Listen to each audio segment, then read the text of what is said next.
আসসালামু আলাইকুম ওয়া রাহমাতুল্লাহি ওয়া বারাকাতুহু। ওয়া আলাইকুম আসসালাম ওয়া রাহমাতুল্লাহি ওয়া বারাকাতুহু।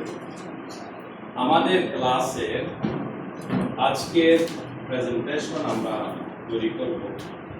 আমরা দেখতে পাচ্ছি আমাদের আজকের পড়া, সকলেই আমার কথার দিকে লক্ষ্য করো।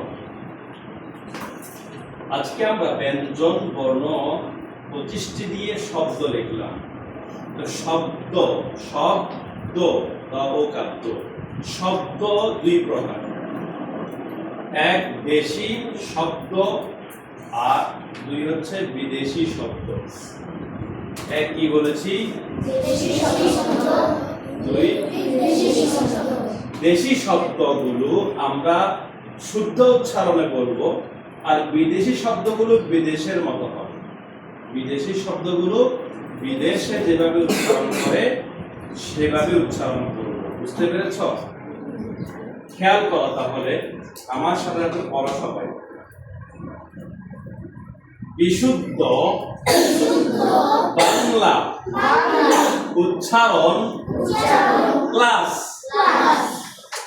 ব্যঞ্জন বর্ণ 39টি।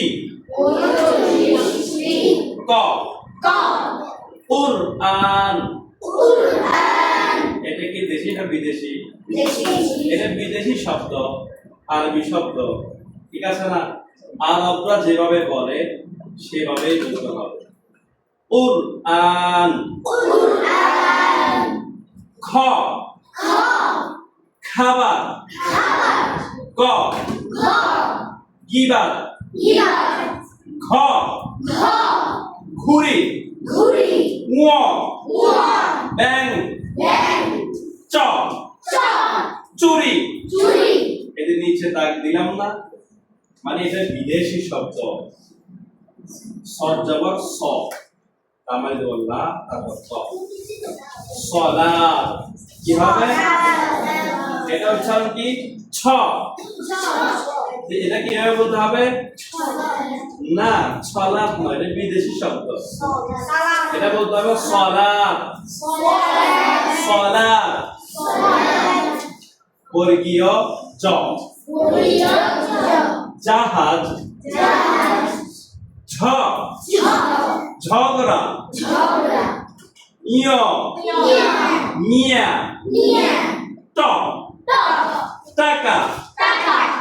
ঠ ঠোঁট। ড ডাব। ঢ ঢাকা। মূর্ধন্য ন পন। ত তরমুজ। ঠ থালা। দ দদি। ধ ধান।